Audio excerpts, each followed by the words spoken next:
Muito bom dia, senhoras e senhores deputados. Vamos então dar início à audição de hoje com a senhora doutora Luísa Soares da Silva, membro do Conselho Executivo do Novo Banco, a quem cumprimento, bem como o senhor doutor José Pedro Castanheira, que também a acompanha.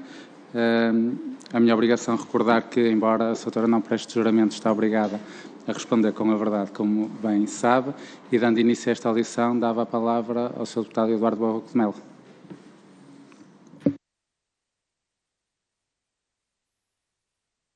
Peço desculpa, não sei se a senhora tem alguma intervenção inicial. Não. Muito bem. Sr. Deputado, faça favor. Muito obrigado, Sr. Presidente. Muito bom dia, doutora Luísa Soares da Silva. Eu começava por lhe perguntar especificamente quais são as suas funções dentro da Comissão Executiva do Novo Banco. Muito bom dia, Sr. Presidente. Cumprimento o Sr. Presidente, as senhoras deputadas, senhores deputados e os demais presentes.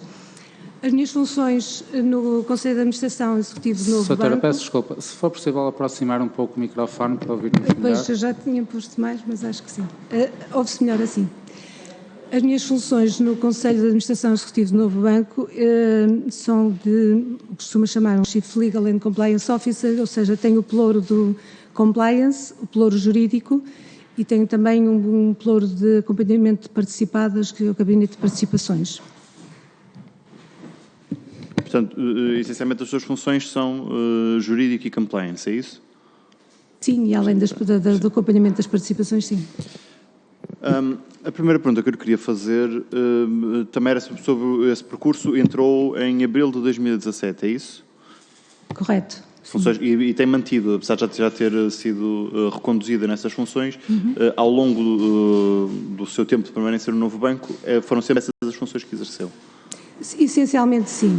Houve uma altura que ainda tive umas funções temporárias, mas de auxílio à recuperação, mas enfim, essencialmente eram estas Legal and Compliance. Ok, muito obrigado. A primeira pergunta que eu queria fazer, as perguntas que eu queria fazer são essencialmente exatamente sobre compliance. Nós, ao longo desta comissão de inquérito, temos discutido os processos que têm sido utilizados em diversas áreas do Novo Banco. No caso da compliance, tivemos aqui já o Dr. Luís Seabra, que a determinada altura nos explicou sobre a venda em carteira do Nata 1, o primeiro processo, que esse processo é um processo mais ou menos experimental. E dizia isso do ponto de vista dos procedimentos, não só da parte de venda, mas também da parte de compliance.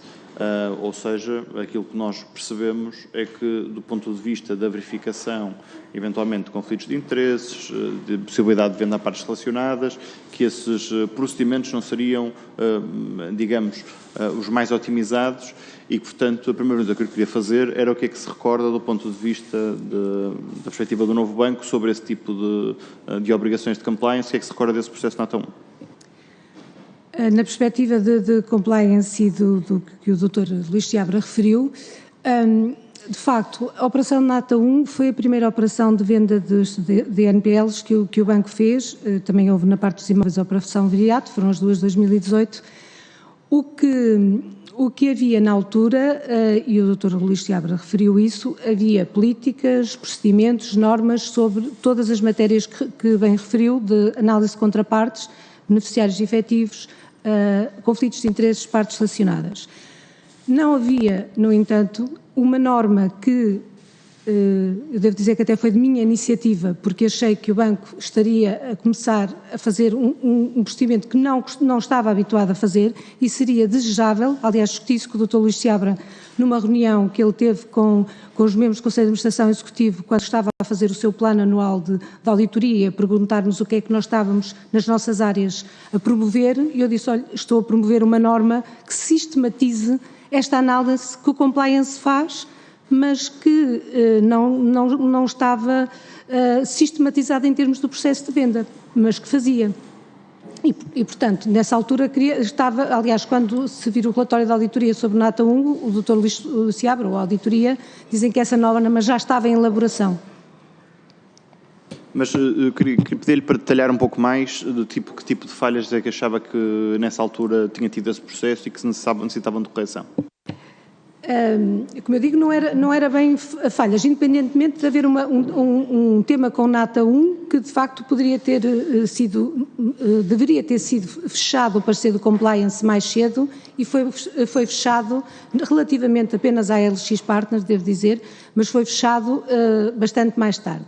E até esse procedimento, eu discuti com o compliance que o parecer não deveria ficar tanto tempo em aberto à espera de mais um elemento, mais uma confirmação, porque senão parecia que não havia uma análise de compliance. E eu devo esclarecer que o Conselho de Administração Executivo nunca assinou nenhum contrato sem um conforto suficiente do compliance. Estamos a falar de evidências disso.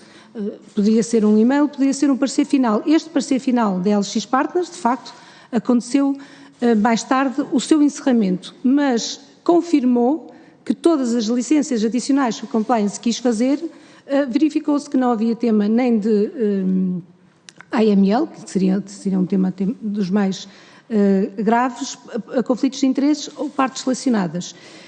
E, na altura, eu devo dizer, esta situação em concreto, que não foi fechada o parecer do compliance antes da assinatura, estávamos a falar de uma contraparte, LX Partner, que não só tinha já contratado com o banco, numa operação de crédito aprovada pelo Conselho Financeiro de Crédito, portanto analisada nesse âmbito, como é uma entidade subejamente conhecida do mercado, e eu tive até curiosidade depois de ver que o compliance tinha anotado que já tinham sido feitas umas 9 transações ou estavam a ser feitas, ou vieram entre os 8 e 19, acabaram por ser feitas umas 9 transações entre BCP, CGD, Caixa Geral de Depósitos, Oitante e penso que também o BPI, se não me falha a memória. Portanto, o risco de compliance não está finalizado, o parecer não pareceu nem ao compliance nem ao Conselho de Administração Executivo na altura impeditivo de assinar com aquela contraparte. E foi o tema do nata 1 mais, que eu me recordo de ser mais... Sim. Eu percebo, embora me esteja a falar sobre situações concretas e eu pedir para concretizar de facto, mas eu queria perceber era mais do ponto de vista dos procedimentos aquilo que achava que faltava. Aquilo que nós vamos observando ao longo do tempo é que o compliance de facto vai fazendo o seu trabalho, vai fazendo algumas recomendações ao longo das outras operações da venda de crédito, mas há, e como a doutora Luísa Soares da Silva acompanhou este processo desde 2017, há alguns momentos em que nós não percebemos se não há uma sobreposição do Conselho de Administração em relação ao Departamento de Compliance. Dando-lhe um exemplo concreto, por exemplo, nós aqui, já com o Dr. Francisco Santos, na semana passada, percebemos, isso não terá sido exatamente o seu tempo, ou terá sido no momento em que chegou ao banco, que, por exemplo, no caso da reestruturação da dívida da Promovalor, com a constituição do FIAI, que não houve avaliação do Departamento de Compliance e aliás, no ano seguinte, o Banco de Portugal emitiu um parecer sobre esse processo, em que levanta dúvidas exatamente sobre os procedimentos para avaliação, quer da relação entre as duas partes, entre a Capital Criativo na altura e a Promovalor, e a possibilidade de existência de conflito de interesses.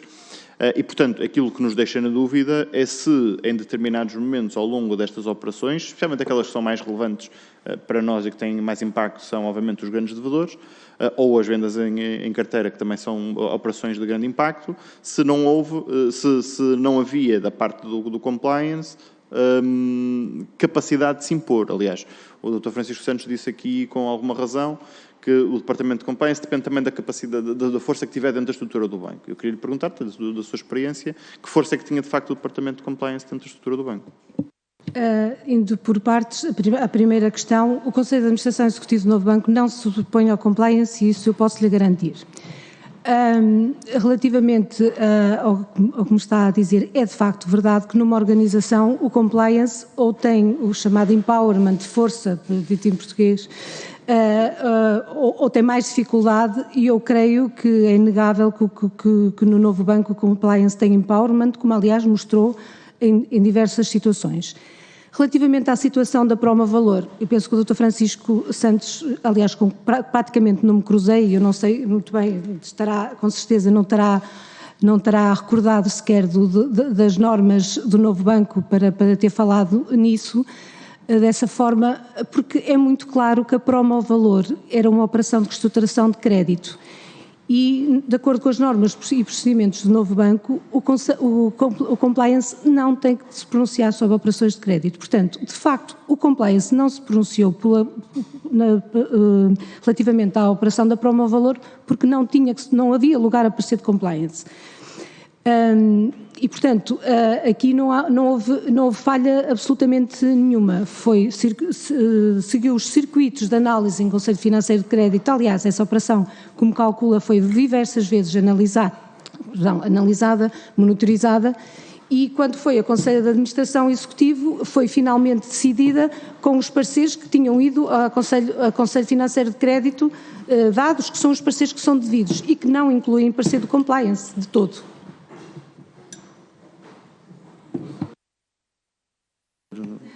Beber à vontade.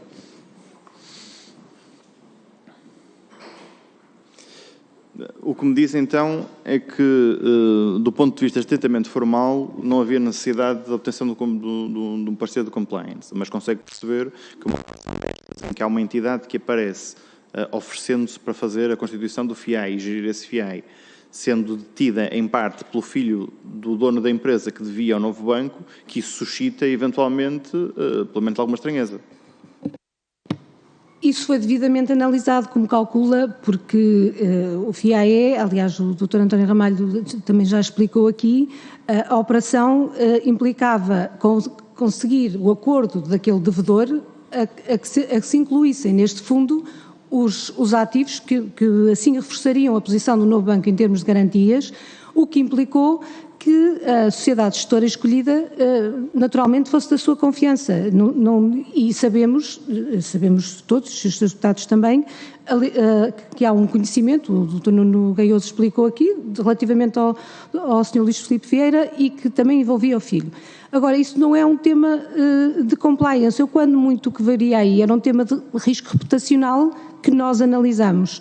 Mas o Conselho tem que analisar as operações na sua globalidade e tem que perceber e tomar uma opção, que eu diria que muitas vezes tem que ser corajosa, porque muitas vezes tem que ser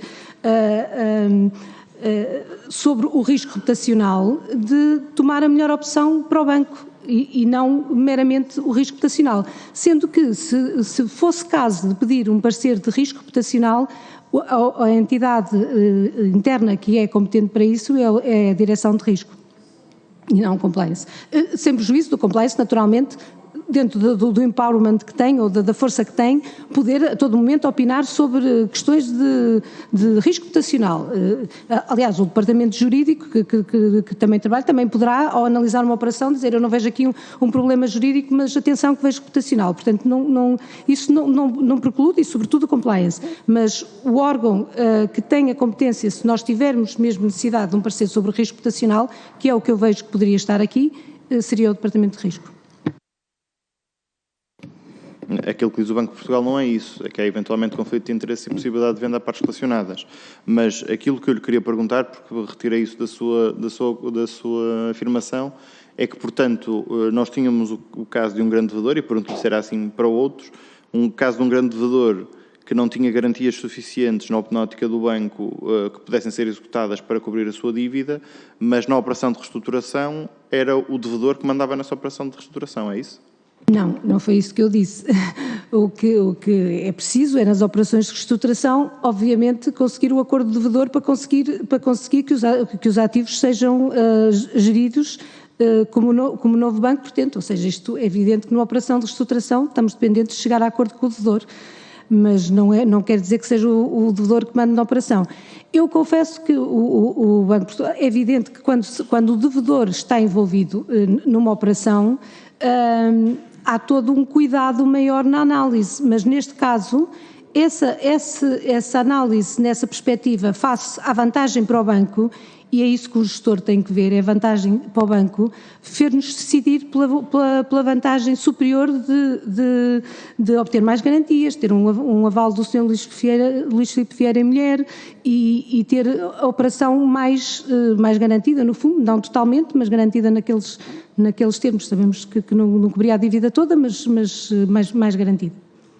Bem, do ponto de vista do aval, não sei se estamos a falar do aval sobre o palheiro que tinha supostamente na documentação do novo banco. Mas aquilo que eu lhe queria perguntar era outra coisa, porque falou isso também sobre risco reputacional. E essa é uma das questões que é levantada por Dimitildo Gomes na operação Viriato. Nomeadamente por causa da questão da Alantra, não só a questão de Rita Barosa, que já foi aqui amplamente discutida e, portanto, eu vou-me escusar a perguntar-lhe sobre isso, mas há uma, na comunicação entre Dimitildo Gomes e o Conselho de Administração, não consigo perceber o que é que acontece ao parecer de compliance sobre o Joel Grau, porque Rita Barosa acaba por ser afastada dessa operação, apesar de se manterem algumas pessoas da equipa de Portugal a colaborar com a Alantra Espanha nesse processo enquanto assessores, mas uma das coisas que tinha sido levantada também era a possibilidade de haver conflito de interesses no que toca a Joel Grau por ter participado, ter trabalhado na PwC, ter prestado serviço ao Lone Star. Eu queria lhe perguntar o que é que aconteceu nesse processo, porque deixámos de ouvir falar sobre o Joel Grau e não sei exatamente o que é que aconteceu nessa operação. Muito bem. Eu peço desculpa, mas eu vou ter que falar sobre o tema da Alantra porque houve algumas imposições esteja à vontade, pode falar à vontade. nas suas Claro. Afirmações.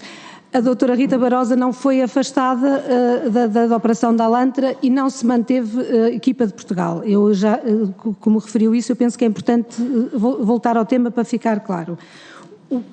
E eu gostava, primeiro que tudo, de dizer que eu tenho um enorme apreço e pelo profissionalismo e pela pessoa que é a doutora Dimitildo Gomes e tenho muita pena que não possa estar agora a trabalhar connosco por uma questão grave de saúde.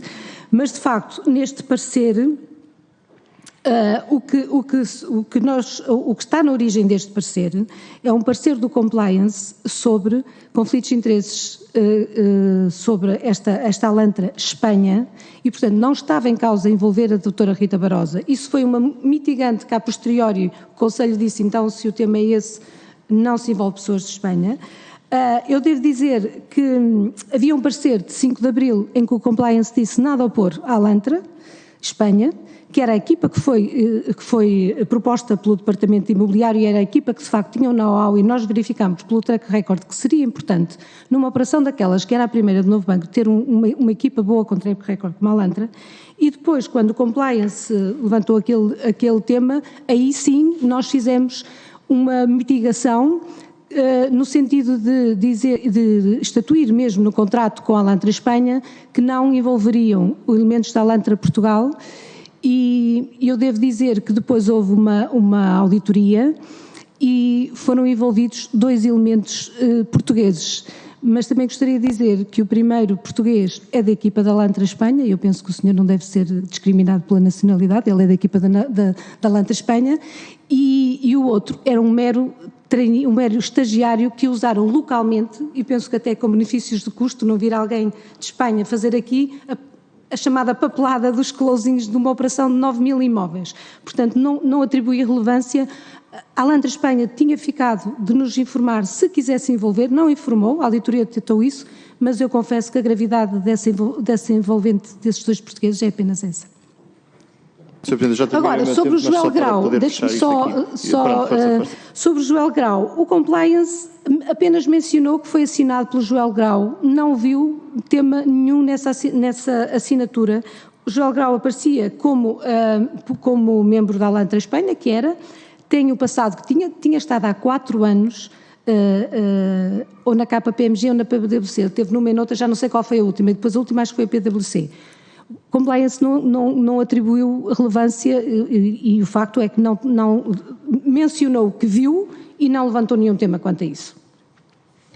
A minha questão aí era exatamente perceber o que é que tinha acontecido nesse caso, porque de facto já o Dr. Volker Terrey nos tinha dito que tinham contratado a Alantra Espanha pela experiência que tinham no mercado imobiliário, neste tipo de operações.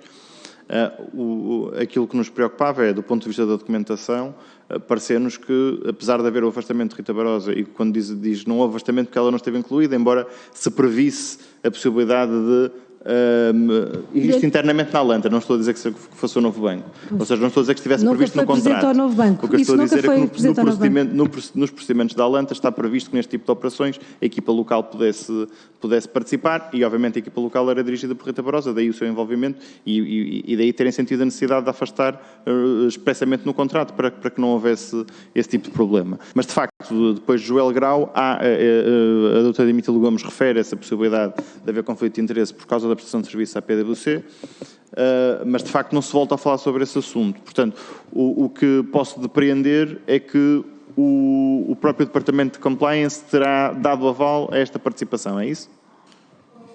Sr. Deputado, eu não vejo a doutora Dimitil de ter referido que havia possibilidade de conflitos de interesses. Ela apenas notou que o questionário foi assinado pelos dois senhores, Joel Grau e Félix Rivera, e pelo CV, Joel Grau ingressou na Alantra em 2014, portanto, 4 anos que já estava na Alantra, e pelos serviços prestados a variedíssimos grupos, entre os quais a Lone Star, o que é normal, sendo uma entidade reputada como a Alantra, que o Lone Star também procurasse os seus serviços, e mencionou apenas, ela não levantou nenhum tema, aliás, e nós discutimos este parecer, embora seja um parecer dele, eu devo dizer que é um parecer que mostra o empowerment do compliance que me falou há pouco, porque eu tive muitas dúvidas sobre esta fundamentação com a base que ela foi tomada e a doutora Dimitil manteve-a. Portanto, aí pode ter um exemplo claro de que o compliance o Conselho de Administração não se sobrepõe ao compliance. Tem é que decidir e tem que ver se tem 2 parceiros e tem uma operação delicadíssima, se eu vou ter, eu diria até medo do risco reputacional, quando eu tenho um objetivo muito claro, que é um objetivo de uma boa operação de imobiliário para o banco e arriscada, porque envolve 9.000 imóveis, não é a mesma coisa que vender 1 ou 2, ou vou ter o risco reputacional a sobrepor-se. A decisão é de gestão e nós entendemos, e eu mantê-la aí, sendo de compliance, mantê-la aí, porque eu tenho que pensar em benefício do banco no global. Muito obrigado. Tenho agora a palavra a senhora deputada Sofia Matos. Faça favor. Muito obrigada, Sr. Presidente. Doutora Luísa Soares da Silva, muito bom dia. Eu acho que era premente esclarecermos aqui algumas questões relacionadas com as suas funções, até para percebermos na sequência do depoimento do Dr. Francisco Santos algumas coisas que são muito importantes no Departamento de Compliance e na gestão de alguns negócios que foram feitos pelo banco. E, portanto, perguntava-lhe antes de mais qual é que é a sua relação funcional com o Departamento de Compliance? Ora bem, de acordo com as normas do Governo Interno europeias e com as EBA Guidelines, uma instituição de importância sistémica, como é a do novo banco, tem que ter, alguns departamentos, forçosamente, um deles, o de compliance, como departamento independente, com independência de decisão e de opinião. Não obstante, reporta a um membro do Conselho de Administração Executivo, na sua atividade diária, e leva os assuntos ao Conselho através de mim e discutidos comigo, mantendo, como eu digo, a independência, e o administrador do compliance, de acordo com as regras, não deve ter pelouros comerciais, ou seja, não é suposto que eu tivesse, porque aí poderia haver uma dificuldade de gestão, não é de suposto que o administrador que tenha o compliance, passa-se mesmo com o risco, que são funções de controle, tenha o departamento jurídico, claro que não briga com este tema, das participações também não, mas é suposto o departamento de compliance reportar a um membro do Conselho de Administração Executivo que não tenha pelouros que o compliance fiscalize. Pode aqui asseverar que o Departamento de Compliance tem ao seu dispor todos os meios de investigação que supostamente deve ter. E ainda sobre isto, quando chegou ao novo banco, que Departamento de Compliance é que encontrou e que Departamento de Compliance tem hoje? Se me perguntar se eu gostaria de ter acesso a mais bases de dados de compliance, gostaria, porque o compliance, mas o compliance tem acesso às bases de dados que são disponíveis aos departamentos de compliance normalmente. Eu gostaria que fosse mais fácil, que houvesse uma agregação, nomeadamente quanto aos PEPs, é um assunto que até está a ser discutido, até na Associação Portuguesa de Bancos também, porque é uma preocupação, alguns temas que o compliance devia ter uma fonte que todos os bancos acedessem e fosse uma fonte comum, não tivesse que ser o compliance a ter o seu controle de PEPs, o outro banco a ter um sistema X com controle. Isso há a melhorar, portanto eu não lhe posso dizer que em termos de averiguações, eu estou a falar em geral da atividade de compliance e esta de prevenção de branqueamento de capitais e controle de PEPs é uma área muito importante que me calcula. Mas o compliance tem à disposição os meios que são possíveis a um compliance ter neste momento, que são as fontes de compliance que todos os bancos usam para as suas investigações. E penso aqui, tinha-me feito outra pergunta, peço desculpa, que era... Que departamento de compliance é que encontrou quando chegou e que melhoramentos é que, entretanto, possa ter feito para que a atividade da compliance seja hoje mais eficaz do que aquilo que era, em 2017? Olha, e não era muito. E já lá vou. Estas funções têm sempre hipótese de melhoria. Aliás, nós vemos com as auditorias e vemos com os temas que falámos aqui, que ainda há pouco falámos, há sempre hipóteses de melhoria, mas eu encontrei um departamento de compliance organizado, estava com 3 diretores centrais à frente porque não tinha um compliance officer designado. Eu mal me cruzei com o Dr. Francisco Santos, eu penso que ainda foi um mês ou 2, mas mal me cruzei com o Dr. Francisco Santos, mas era de facto necessário ir buscar alguém fora, era a nossa perspectiva, que trouxesse uma perspectiva de fora da casa para uma função todo o banco estava um bocadinho massacrado pelo passado e era importante trazer alguém de fora. Não, faz mal. E é importante. Não, por amor de Deus.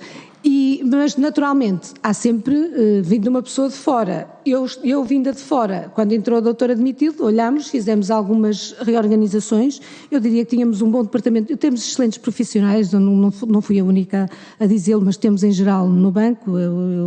O compliance integra-se também nesse, não é só o compliance, é na área comercial e tudo mais, mas aqui também, e o que fizemos algumas reorganizações no departamento, procuramos ver aspectos que pudessem ser melhorados, é o normal quando se entra numa nova função, e fizemos alguns melhoramentos. Um deles, que eu me apercebi, era este de uma norma, se começávamos a vender carteiras, e quando eu entrei o banco ainda nunca tinha vendido, aliás, foi uma pergunta que eu fiz, não vendem carteiras, porque eu tinha trabalhado com outros bancos, já tinham feito vendas de carteiras, então está-se a preparar agora à primeira, o banco também teve o seu tempo para conseguir chegar aí, teve prioridades, não é?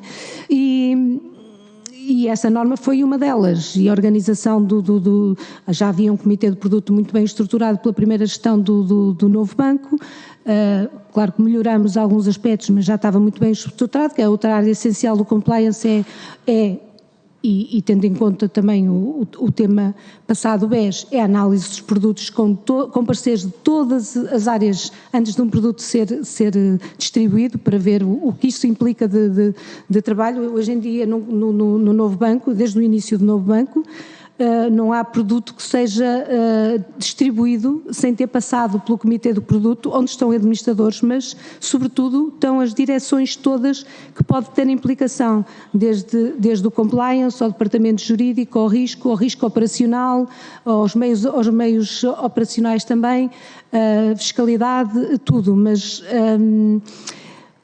Fizemos melhoramentos, fizemos uma reorganização, já mais tarde reorganizamos um bocadinho o compliance, tem 5 áreas, fizemos um bocadinho mais uma área ex ante, ex post da verificação do cumprimento, ou seja, ex ante é conflitos de interesses e verificação de não existência ou de se houver transações com partes relacionadas, verificação dos requisitos para que elas sejam admissíveis. E uma ex post, que é a parte da intermediação financeira, de verificação das transações, se é cumprido os regulamentos de intermediação financeira, abuso de mercado e tudo mais. Portanto, fizemos de facto melhoramentos, mas eu diria que tinha um compliance que tinha já uma estrutura organizada pela primeira gestão do novo banco. para contextualizar, porque é que lhe estou a fazer estas questões? Apesar de ter dito aqui, e é relevante, que até à chegada da doutora Luísa ao Conselho de Administração Executiva do Novo Banco, com este pelouro, não tinham sido efetuadas vendas em carteiras no Novo Banco, até então. Desculpa, não sei se não tinha feito com esta relevância, não tinham, era com esta relevância, com este... Mas, apesar disso, parece-me que isso tem sido uma desculpa constante para que anomalias tenham sido constantemente também identificadas em algumas carteiras, relativamente ao compliance, que depois dão aso a uma introdução de um novo normativo, e vamos de carteira em carteira, registando algumas perdas, identificando algumas anomalias que são identificadas quer pela auditoria interna, quer pelos relatórios da Deloitte, Alvarez e Marçal. Portanto, todas as auditorias que têm sido feitas têm identificado insuficiências e anomalias, não só na parte do compliance, mas é sobre isto que hoje estamos aqui a conversar, que depois são registadas, que depois de registadas dão origem a alguns novos normativos, mas depois logo se vê, porque as carteiras, entretanto, foram vendidas, as perdas foram registadas e imputadas ao Fundo de Resolução e os portugueses, como sempre, são chamados a pagar. O que eu quero perguntar é, isto é uma prática constante?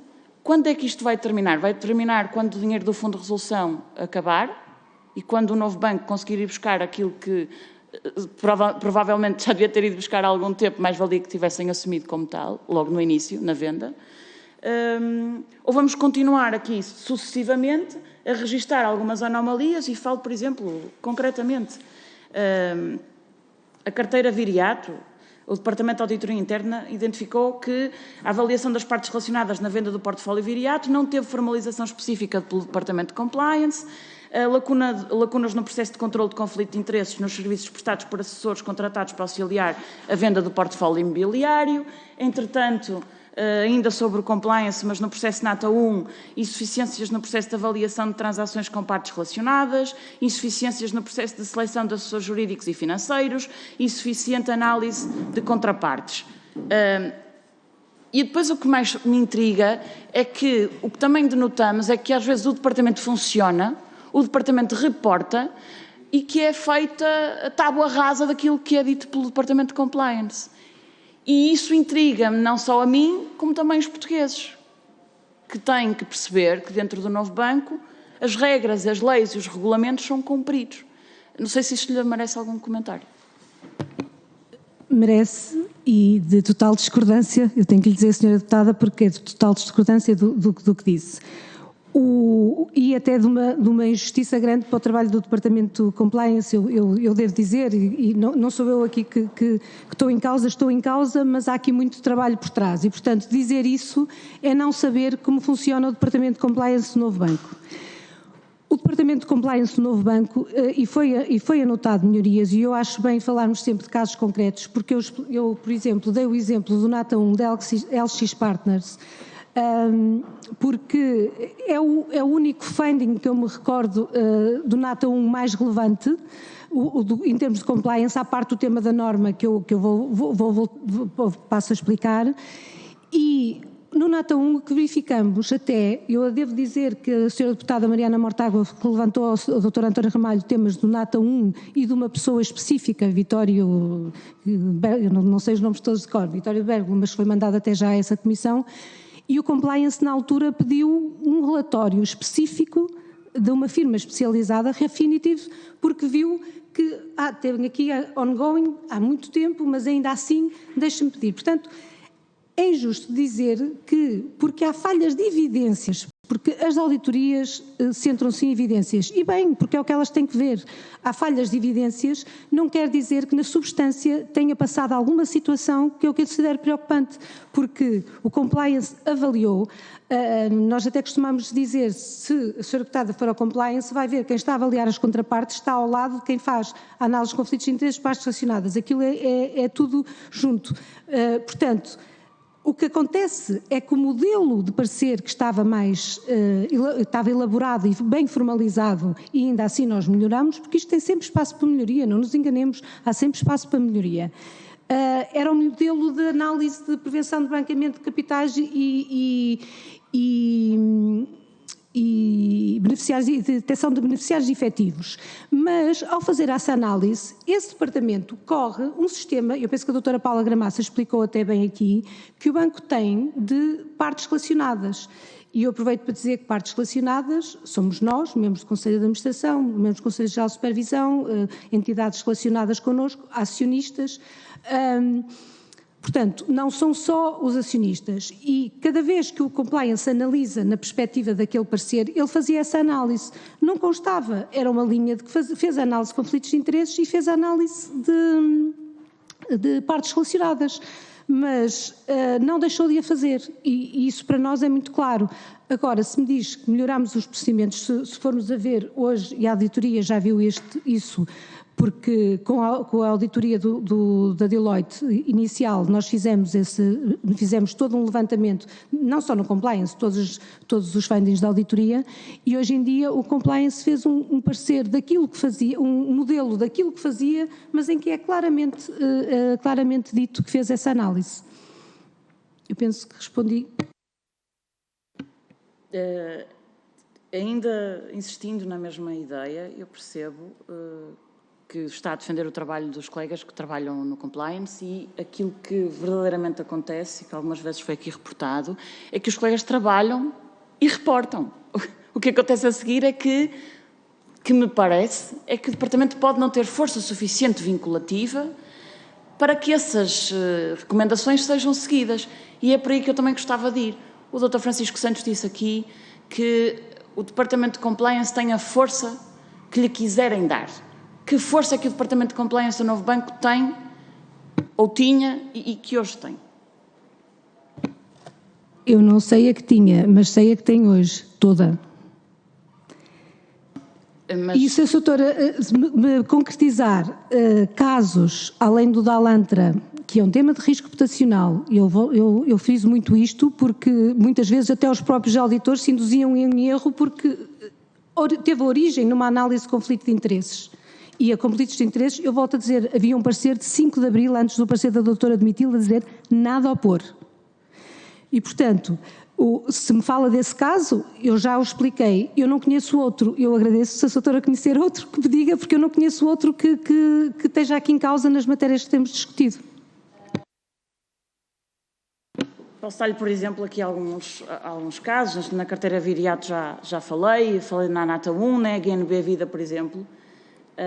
A primeira venda que foi abordada pela ASF levantou algumas questões de idoneidade do comprador, o Sr. Greg Lindbergh. E, de facto, a venda não foi feita com este Sr. Greg Lindbergh, mas foi feita com uma sociedade, a Apax Partner, cujas relações com este senhor são altamente dúbias. A minha questão é o que é que o Departamento de Compliance fez nesta altura para verificar se a questão das partes relacionadas e do conflito de interesses?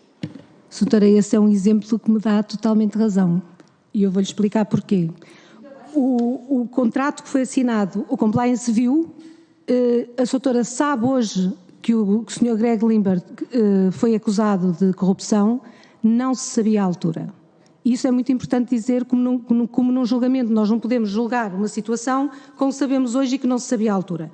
O compliance fez uma análise criteriosa do Sr. Greg Lindbergh. Eu devo dizer que nesta operação, além do compliance, participava, porque era o contraparte da GNB Vida, a quem tinha sido alienada uma carteira de seguros risco, que é uma das mais reputadas resseguradoras mundiais, que também fez a análise de compliance. Isto só para, peço desculpa dizer isto, mas só para perceberem que não é só o compliance do Novo Banco que faz assim. Esta resseguradora, que há de ter um compliance 30 vezes maior que o nosso, mas com todos os sistemas que a doutora estava a falar que possa haver na Alemanha, neste caso, também não detectou nada sobre o Sr. Greg Lindbergh, a não ser que ele financiava partidos políticos, e isso não pareceu crime ao compliance.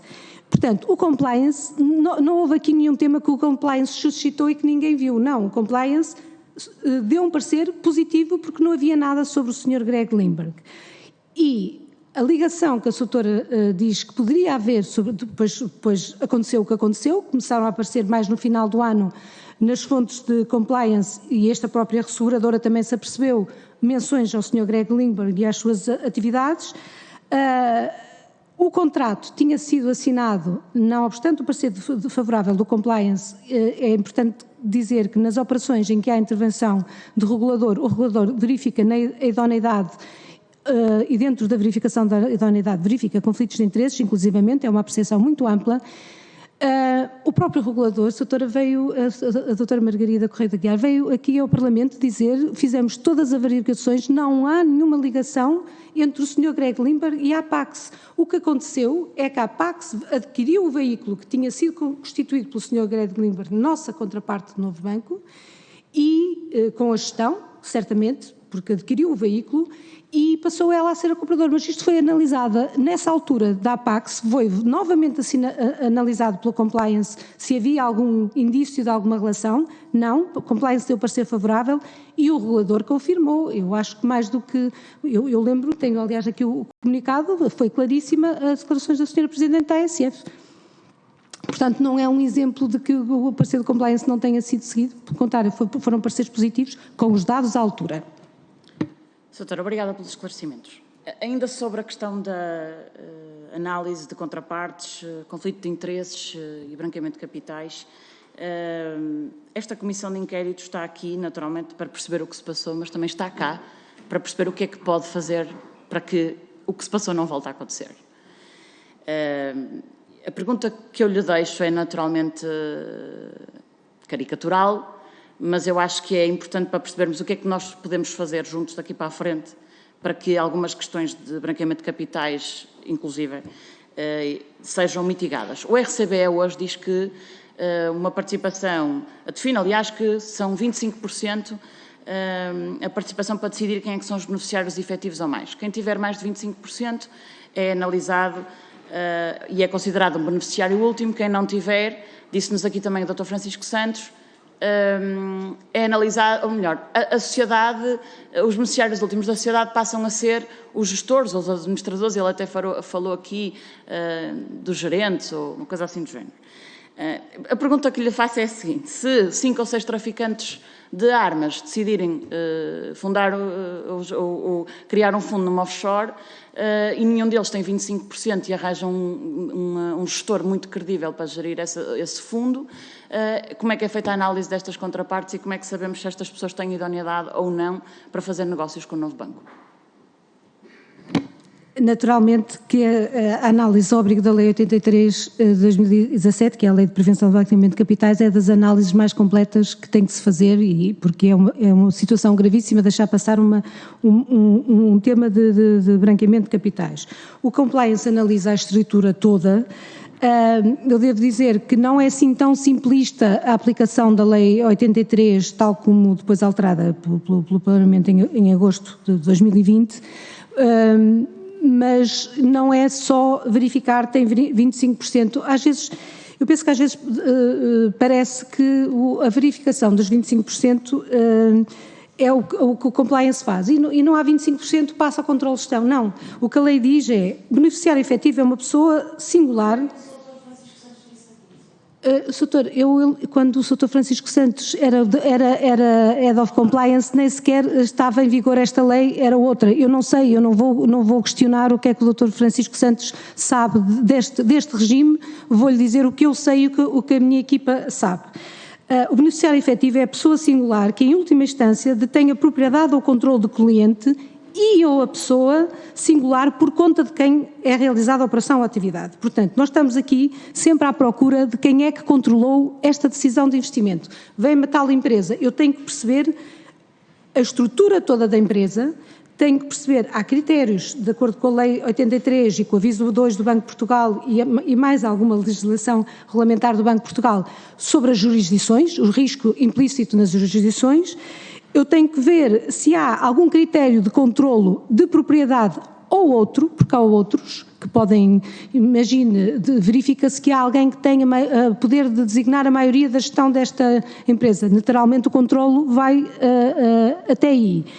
E o critério de que é a gestão de topo, a expressão que a doutora que estava a procurar, a gestão de topo, que pode ser administradores ou gerentes, o que seja, é de facto o último critério da lei quando não haja dúvidas outras dúvidas. Portanto, o controle tem que chegar à gestão de topo com alguma certeza que passou todas as análises de outros eventuais tipos de controle. Vários casos que nós temos nestas operações até são outros tipos de controle mais acima, onde se parou porque se determinou que havia um controle ali e não a gestão de topo da sociedade portuguesa, digamos, que é diretamente. Mas a ideia da lei é determinar quem é que é capaz de tomar esta decisão, quem é que é capaz de fazer a transação que aparece ao banco.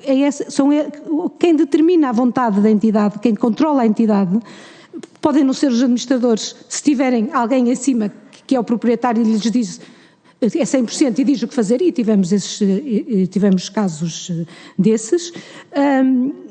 O que interessa é, de facto, determinar quem é que controla a decisão de investimento, a decisão de transação que o banco tem que escrutinar em termos de know your customer, de cliente, e depois também da própria transação, porque depois também vai pedir, mas está bem, mas qual é a transação que estão a fazer e quais são os documentos dessa transação para eu verificar se isso tem fundamento naquilo que me está a dizer que estou a fazer, e se as faturas não batem, isto tem uma análise muito detalhada, se as faturas não batem com o que diz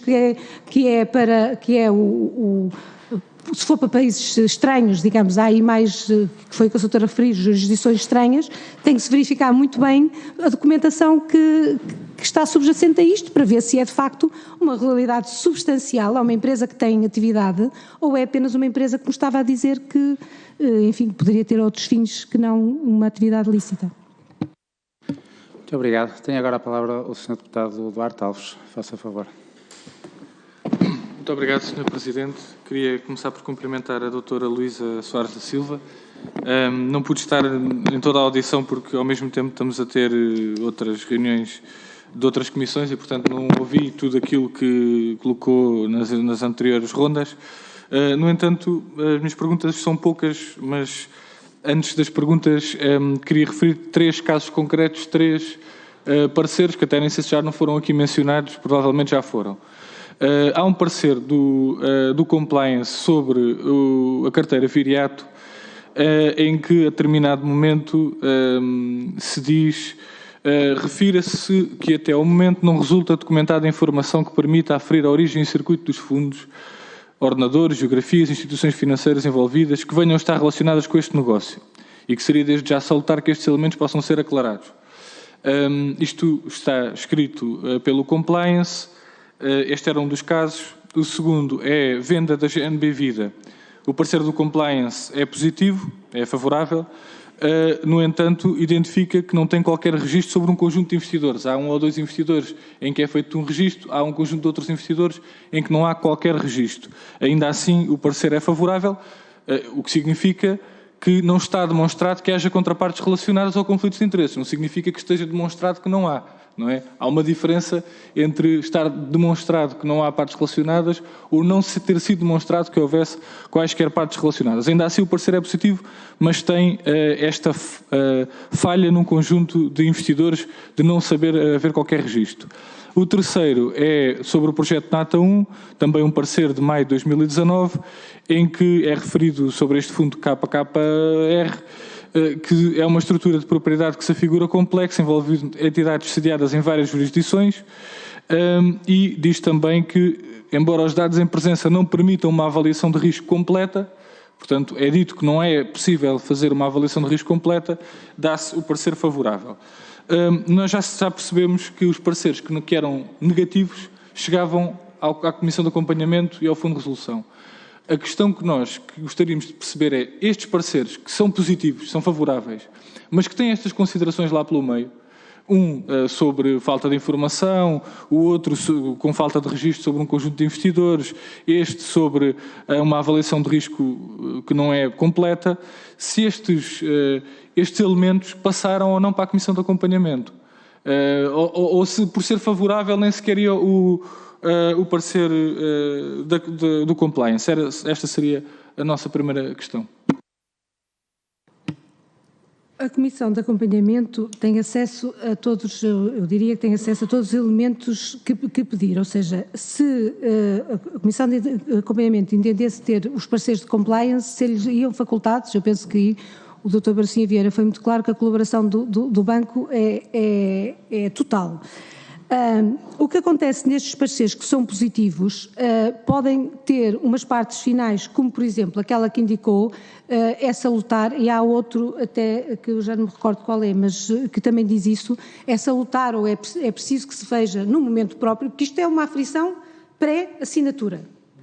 E é preciso que e portanto o parecer acaba dizendo, é preciso ver depois a origem dos fundos.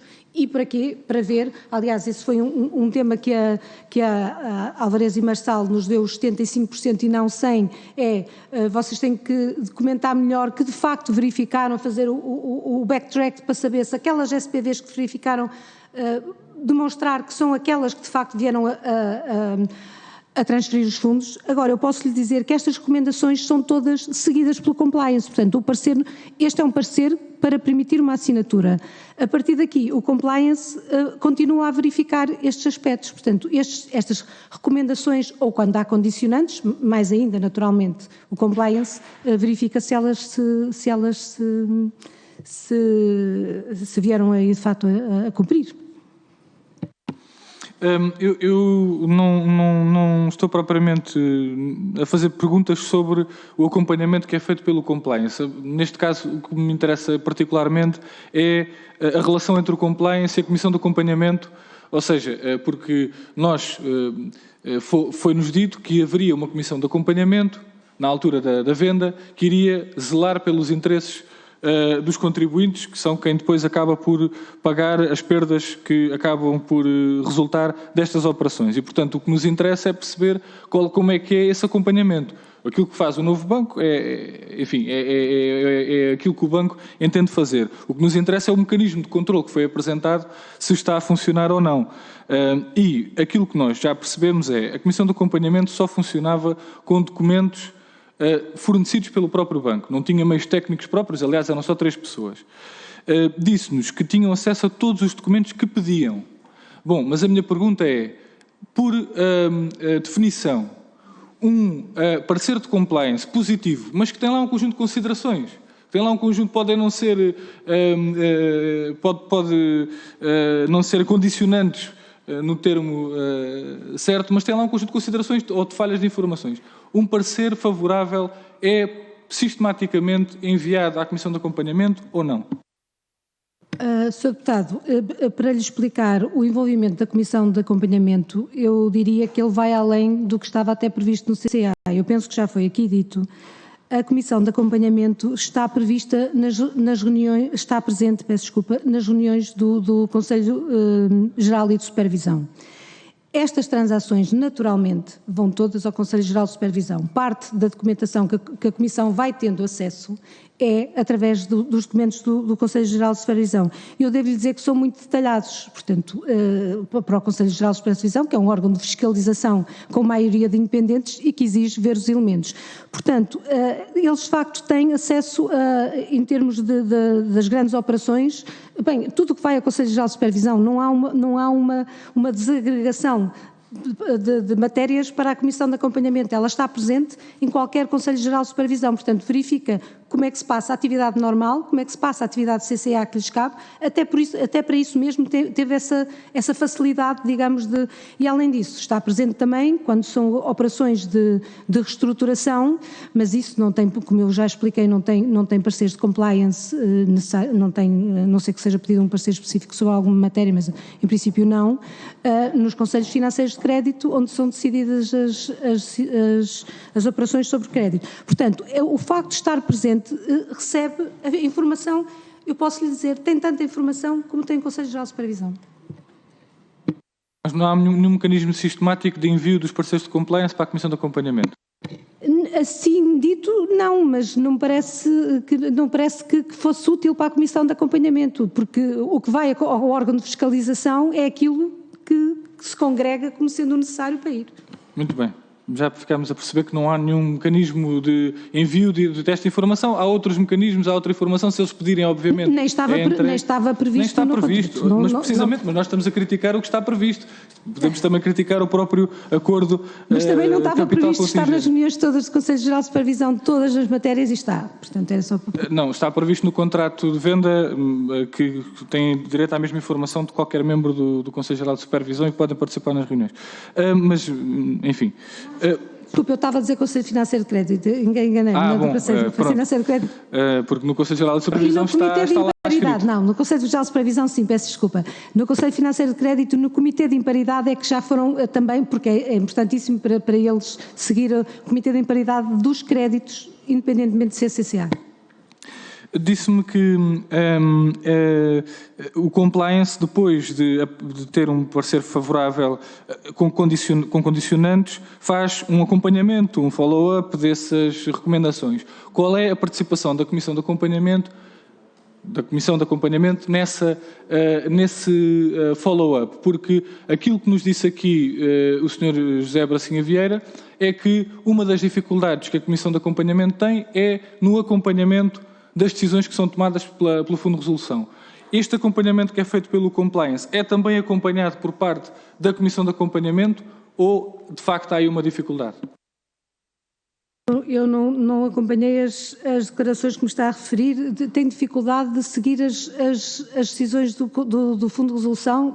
Não, no fundo a dificuldade que foi dita é a Comissão de Acompanhamento ao Fundo de Resolução decide, mas depois não tem mecanismos de acompanhamento dessas decisões.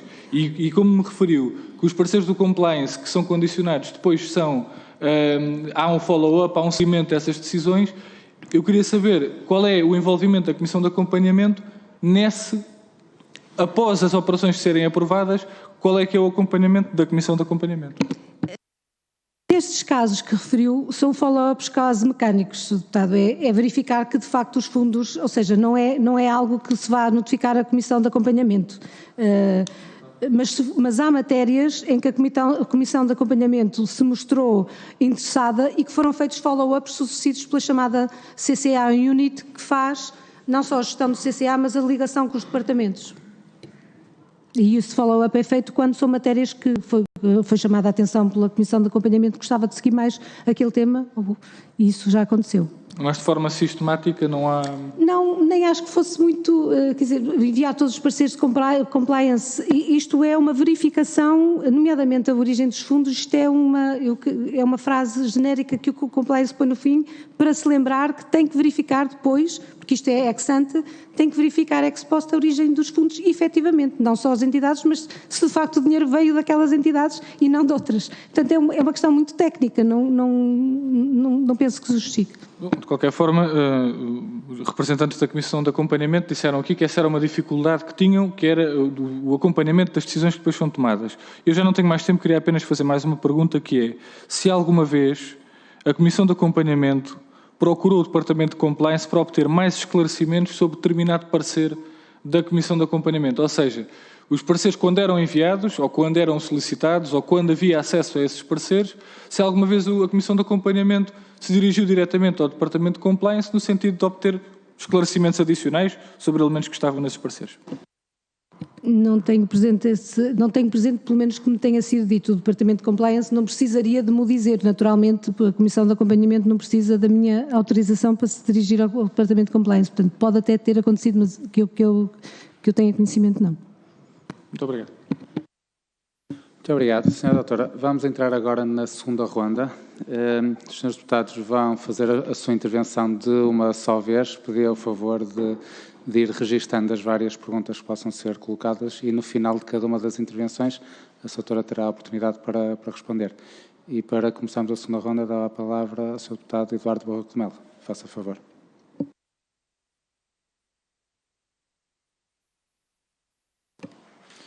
Muito obrigado, Sr. Presidente. Eu queria fazer-lhe algumas perguntas também sobre a sua opinião como pessoa com experiência nesta área de compliance e, portanto, também treinada para perceber aquilo que possam ser eventualmente conflitos de interesse. Queria fazer uma pergunta sobre um conjunto de podemos dizer, estímulos que existem dentro do banco, dentro da estrutura do banco, e queria tentar perceber se, na sua opinião, há algum tipo de conflito de interesse, não se calhar na perspectiva formal, mas se calhar na perspectiva mais material. Isto porque nós temos 2 casos em que conseguimos perceber que há alguma confusão entre aquilo que é a estrutura dirigente do novo banco e aquilo que são os interesses, ou o seu alinhamento com os interesses de um dos acionistas do novo banco, em concreto a Lone Star. Isso foi mais ou menos patente nas audições do Dr. Evgeny e do Dr. Volkert. A primeira, porque o Dr. Evgeny tinha sido consultor do Banco de Portugal para a venda e depois passa a CEO da empresa que detém o novo banco. O Dr. Volkert também por trabalhar para a Hudson, que tem como principal cliente a Lone Star, ao mesmo tempo que trabalha na administração do novo banco, ou que trabalha no novo banco, num departamento em que, no fundo, tinha um incentivo, não necessariamente para gerir aquilo que nos seria numa prática comercial normal, aqueles ativos procurando maximizar a sua venda, mas sim maximizar a possibilidade de chamada de capital do Fundo de Resolução.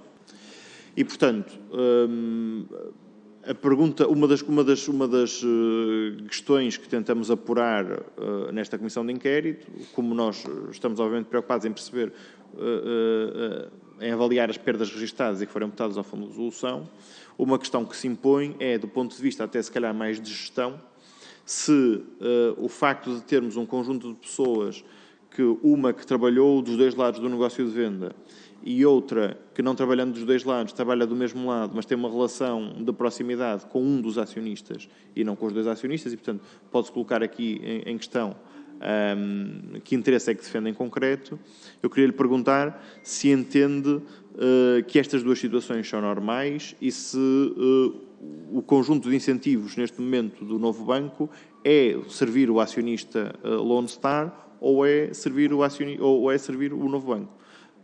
Porque, de facto, parece haver aqui alguns alinhamentos do ponto de vista dos estímulos. Vocês não põem em causa, porque o Dr. Volkert, quando eu lhe fiz perguntas também sobre isto, achou que estava a pôr em causa o seu brio ou o seu profissionalismo, e não é isso que está em causa. Porque não há problema nenhum do ponto de vista de servir um acionista, não é? O Conselho de Administração serve também para servir os seus acionistas. A questão é perceber se, neste caso concreto, o conjunto de incentivos não leva a que haja uma valorização dos interesses de um acionista em detrimento do outro, sendo que o outro é, neste caso, o Estado, obviamente. Começando pelo fim, o Conselho de Administração, eu próprio sirvo 2 acionistas. Um com 75%, é certo, outro com 25%, mas sirvo 2 acionistas, que aliás têm acesso à mesma informação, temos mecanismos que lhe permitem ter acesso à mesma informação conforme está no contrato e para além até do que a lei permitia, portanto não haja dúvidas sobre isso. A questão e o Conselho de Administração tem também deveres fiduciários para com o próprio banco, os seus colaboradores, depositantes, que são quem de facto manteve o banco até aqui e com quem tem que pensar. Portanto, considera como qualquer administração os seus acionistas, mas considera os outros stakeholders também. Portanto, na perspectiva concreta destas 2 pessoas que me colocou, destas 2 pessoas que me referiu, eu penso que são muito diferentes, porque o Sr. Evgeny é da Nani, portanto é da Lone Star, e é advisor, no fundo, faz parte também da equipa da Hudson Advisors, e o contrato da Hudson Advisors teve um enquadramento muito próprio nos acordos celebrados entre vendedor e comprador. Portanto, foi expressamente permitido até um determinado montante que contratos com partes relacionadas da Lone Star, que era este caso da Hudson, fosse celebrado, e o contrato de facto foi celebrado e foi escrutinado naturalmente pelos meios que são escrutinados qualquer contrato com parte relacionada, sendo que a nossa preocupação maior de partes relacionadas é sempre acionistas, porque no fundo o que se procura de saber é se há alguma influência para que não seja de acordo com condições de mercado, como bem dizia o Dr. João Freitas ontem, é sempre o que está em causa, é garantir que um contrato é feito em condições de mercado. Isso é o que importa. Portanto, no que respeita à Hudson, são advisors e, portanto, dão conselhos como qualquer outro advisor. Não vejo aí, não tenho que verificar conflitos de interesses propriamente ditos do Sr. Evgeny. É o que é um advisor ligado à Lone Star, assim foi assumido.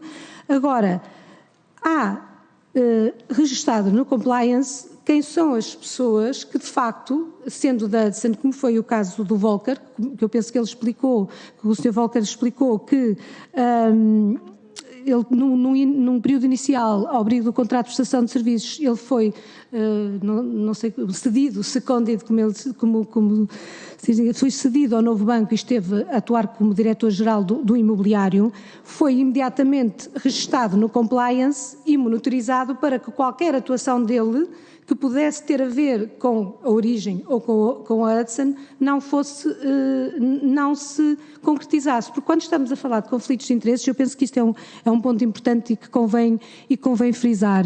Quando se menciona situações de conflitos de interesse, não quer dizer que elas se efetivem. São situações que, aliás, as guidelines dizem que o órgão de administração deve ter políticas para identificar, avaliar, gerir, mitigar conflitos de interesses reais e potenciais entre os interesses da instituição e os interesses privados, até dos membros do seu pessoal, porque também há o conflito de interesses dos próprios colaboradores, que também pode estar em causa. Portanto, o que está aqui em causa é muito a identificação e, uma vez identificados, ter mecanismos para que não aconteça, nomeadamente através de não intervir numa determinada operação, nenhum conflito de interesses reais. Eu até lhe devo dizer que as próprias guidelines do Governo Interno e a nossa política do novo banco prevêem os chamados, e a JST até nos pediu expressamente que o mencionássemos na política, os conflitos de interesse permanentes e os conflitos de interesses ocasionais. E dirá, então, mas há conflitos de interesses permanentes?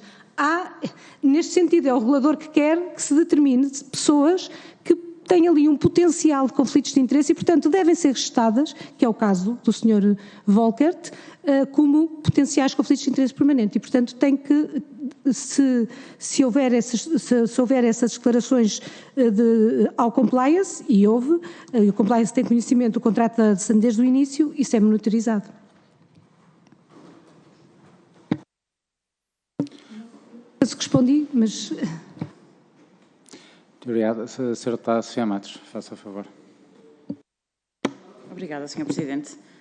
Doutora Luísa Soares da Silva, ainda sobre o projeto Viriato, tenho aqui duas questões para lhe fazer. Uma concretamente a propósito de alguém que mediou o negócio e outra de caráter comercial. Há uma notícia do Expresso de 2019, creio eu, que reporta o seguinte, e vai-me desculpar que cite, mas é mais fácil, para ser mais precisa. As perguntas enviadas ao Anchorage eram muito concretas. Durante a apresentação das propostas para a compra dos imóveis do novo banco, houve duas propostas vinculativas na fase final, tendo ganho a do Anchorage. Um dos vice-presidentes da Lone Star era David Bartlett. Já era um quadro do fundo norte-americano que comprou o novo banco e ficou nessa posição exatamente no ano em que este negócio se fez, entre dezembro de 2017 e dezembro de 2018. Em janeiro de 2019, já com o negócio contratualizado, Bartlett foi contratado pelo Anchorage Capital, onde exerce agora funções de diretor. Não há qualquer prova de que Bartlett tenha trabalhado em concreto nesta venda de imóveis, o que a sua mudança de emprego nova, isto sim, é a proximidade real entre estes fundos americanos, portanto a Lone Star e a Anchorage, que venderam e compraram 13.781 imóveis e frações do novo banco em 2018. A minha questão é o que é que concretamente foi feito, uma vez mais, para a análise de contrapartes, conflito de interesses, foi feito neste âmbito. E a segunda questão que tenho para lhe fazer também tem a ver com a questão do projeto Viriato e tem a ver com uma notícia que foi amplamente difundida na comunicação social. O engenheiro António Barão veio cá dizer que vendeu as 5 sociedades ao fundo, não sabia para quem estava a vender, mas que uma das pessoas que lhe perguntou se ele tinha sociedades era um advogado da Sociedade de Moraes Leitão, onde a doutora também trabalhou. Sabe se isto era uma prática recorrente na Moraes Leitão e se, especificamente no que refere ao novo banco, o que é que fez o novo banco no processo de verificação dos últimos beneficiários? É tudo, obrigada. Os outros beneficiários do negócio. Do Viriato, sim.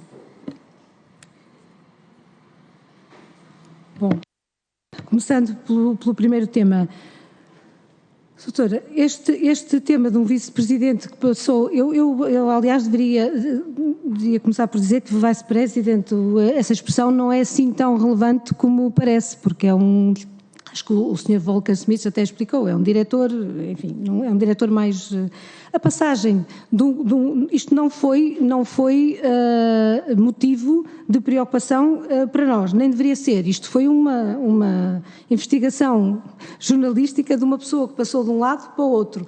Eu não me torno parte relacionada, se passar do Novo Banco para o BCP, eu não vou ser parte relacionada do BCP. Eu confesso que eu tenho muita dificuldade em entender esta relevância jornalística a este tipo de alterações. Até porque acabamos de dizer que muitas vezes quando as pessoas trabalham e passam a ser conhecidas, aconteceu com a Hudson, já falámos, não falámos aqui, mas já falámos até de outra colaboradora da Hudson que foi recentemente admitida do banco. Sim, passou da Hudson para o banco. O que é que eu tenho que fazer? Mais uma vez, identificar pontos em que, na sua atuação, e o Compliance já fez isso, já lhe fez formação até sobre isso, pode ter questões de conflitos de interesses e partes relacionadas. Portanto, não há aqui, de conflitos de interesses, neste caso, não há aqui nada de especial nisso. Eu confesso que nem consigo comentar mais do que isso. Relativamente ao engenheiro António Barão, eu estou aqui como administradora do Novo Banco, não gostaria de falar sobre o Moraes Leitão, até porque tenho um princípio de total abstenção em matérias que tenham a ver com o Moraes Leitão, muito mais até do que me é exigido, mas nem faço ideia.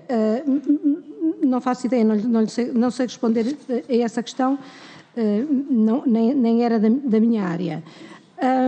Quanto aos beneficiários efetivos do viriato, eu penso que, deixe-me só recordar os nomes, que eu confesso que com estas transações todas era preciso que eu encontrasse onde é que ele está, mas... O viriato claramente... é que eu tenho um tema, é que era o Sr. Kevin Ulrich, o último beneficiário efetivo, muito claramente, eu estava-me a tentar lembrar, o Sr. Kevin Ulrich, até para ver, o compliance continua a seguir as contrapartes e agora no RBCE já não aparece o Sr. Kevin Ulrich, portanto isto teve uma evolução, mas na altura já aparecem gestores da entidade, mas o último beneficiário na altura foi analisada toda a cadeia e detectou-se que havia portanto, o objetivo é sempre encontrar pessoas singulares, não é? Neste caso detectou-se que havia uma pessoa com uma capacidade de controlo sobre o ancoragem que estava sobre a entidade do ancoragem que estava em questão, ou antes, o grupo. Através do Sr. Presidente que me dá licença, eu solicitava, por favor, que a Doutora fizesse chegar à Comissão essa informação. A informação sobre o beneficiário último e sobre a alteração do beneficiário último, do projeto. Eu penso que o beneficiário último até já está, mas com certeza que faremos. Muito obrigada, Sra. Sim. Sra. Doutora Luísa Soares da Silva, não registramos mais nenhuma inscrição, pelo que dou por terminada esta audição, agradecendo a sua presença, disponibilidade e todos os esclarecimentos que aqui nos prestou, recordando que temos a nossa próxima audição hoje pelas 15 horas com o Sr. Ministro do Estado e das Finanças, João Leão. Muito bem, cumprimento os Srs. Deputados e Sras. Deputadas e os demais presentes e coloco-me à disposição naturalmente se for entendido, além desta informação que enviarei. Muito obrigado.